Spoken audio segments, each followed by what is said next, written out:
नमस्कार। शेयर बाजार की दुनिया में ना कई सारे शब्द हैं जो हमें अक्सर सुनने को मिलते हैं। तो चलिए आज इनमें से एक बहुत ही जरूरी शब्द डिविडेंड यील्ड को पकड़ते हैं और एकदम आसान भाषा में समझते हैं कि आखिर ये है क्या और निवेशकों के लिए इतना मायने क्यों रखता है। लेकिन हाँ, आगे बढ़ने से पहले एक जरूरी बात।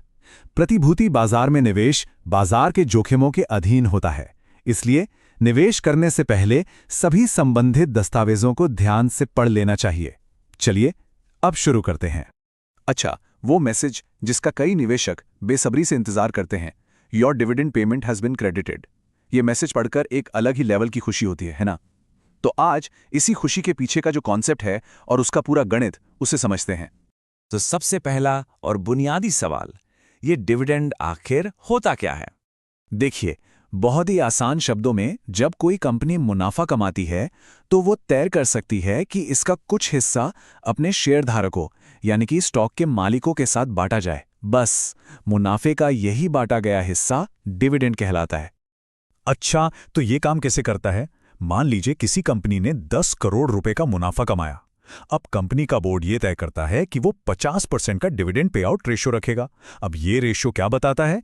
ये बताता है कि कंपनी अपने मुनाफे का कितना परसेंट बांट रही है और कितना वापस बिजनेस में लगा रही है। तो इस केस में कंपनी 10 करोड़ के मुनाफे में से 5 करोड़ रुपए अपने शेयरधारकों में बांट देगी। ठीक है, तो डिविडेंड का कॉन्सेप्ट तो अब क्लियर हो गया।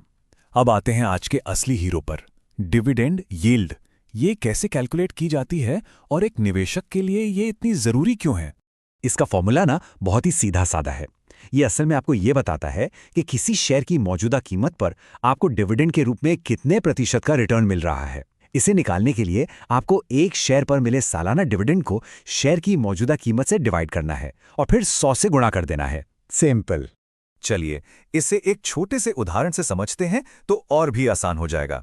मान लीजिए एक शेयर की कीमत है 100 रुपए और उस पर कंपनी आपको 2 रुपए का सालाना डिविडेंड देती है। तो हमारे फॉर्मूले के हिसाब से डिविडेंड यील्ड कितनी हुई? 2%। बस इतना ही आसान है ये।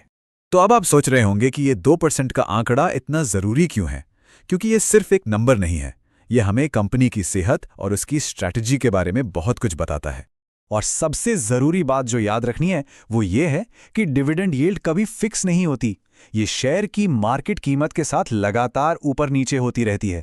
मान लीजिए कंपनी अभी भी 2 रुपए का ही डिविडेंड दे रही है, लेकिन किसी वजह से शेयर की कीमत गिरकर 50 रुपए हो गई, तो अब डिविडेंड यील्ड बढ़कर 4% हो जाएगी। यानी सीधी सी बात है, कीमत नीचे तो यील्ड ऊपर। पता है, डिविडेंड यील्ड ना कंपनी की स्टेज और उसकी पूरी रणनीति की कहानी भी बताती है। आमतौर पर जो बड़ी और स्टेबल कंपनियां होती हैं, उनकी डिविडेंड यील्ड ज्यादा होती है। क्यों? क्योंकि वो अपने मुनाफे को शेयरधारकों के साथ बांटती हैं। दूसरी तरफ जो नई और ग्रोथ फोकस कंपनियां होती हैं, वो अपना सारा मुनाफा वापस बिजनेस को बड़ा करने में लगा देती हैं। इसलिए उनकी यील्ड या तो बहुत कम होती है या फिर शून्य। तो यहां एक बड़ा सवाल उठता है, क्या फिर ज्यादा डिविडेंड यील्ड हमेशा बेहतर होती है? देखिए, जरूरी नहीं है। ये पूरी तरह से एक निवेशक के अपने लक्ष्यों पर निर्भर करता है। कोई रेगुलर इनकम चाहता है तो किसी को अपनी पूंजी बढ़ानी होती है। एक और बात, बहुत ज्यादा यील्ड कभी-कभी इस बात का भी संकेत हो सकता है कि कंपनी किसी मुश्किल में है और इसलिए उसकी शेयर की कीमत बहुत गिर गई है। चलिए, अब तक जो कुछ भी हमने सीखा है उसे एक छोटे से क्विज के साथ परखते हैं। तैयार हैं? सवाल नंबर 1, अगर किसी कंपनी के शेयर की कीमत 200 रुपए है और वो 10 रुपए का वार्षिक डिविडेंड देती है, तो डिविडेंड यील्ड क्या होगी? आपके ऑप्शन हैं ए 2%, बी 5%, सी 10% या डी 20%। सही जवाब है बी 5%। जब आप 10 को 200 से भाग देंगे और 100 से गुणा करेंगे तो जवाब 5% ही आएगा। अगला सवाल, एक कंपनी अपना सारा मुनाफा वापस बिजनेस में लगा देती है। इसकी डिविडेंड यील्ड क्या होने की सबसे ज्यादा संभावना है? ए उच्च, बी कम या शून्य, सी औसत या डी अप्रत्याशित। इसका सही जवाब है बी कम या शून्य। जैसा कि हमने अभी बात की, जो ग्रोथ कंपनियां अपना मुनाफा दोबारा निवेश करती हैं, वे आमतौर पर बहुत कम या कोई डिविडेंड नहीं देती। और ये रहा आखिरी सवाल, अगर डिविडेंड की रकम तो उतनी ही रहे लेकिन शेयर की कीमत कम हो जाए तो डिविडेंड यील्ड का क्या होगा? ए ये बढ़ जाएगी, बी ये कम हो जाएगी, सी ये वही रहेगी या डी ये शून्य हो जाएगी? और सही जवाब है ए, ये बढ़ जाती है। याद रखिए, शेयर की कीमत और डिविडेंड यील्ड के बीच उल्टा रिश्ता होता है। जब कीमत गिरेगी तो यील्ड बढ़ेगी। बहुत बढ़िया। चलिए अब आज की सारी जरूरी बातों को फटाफट एक बार दोहरा लेते हैं। तो याद रखने वाली बातें क्या हैं? पहली, डिविडेंड कंपनी के मुनाफे का एक हिस्सा है। दूसरी, डिविडेंड यील्ड हमें शेयर की मौजूदा कीमत पर मिलने वाला रिटर्न दिखाता है। तीसरी और बहुत जरूरी बात, ये यील्ड शेयर की कीमत के साथ बदलती रहती है।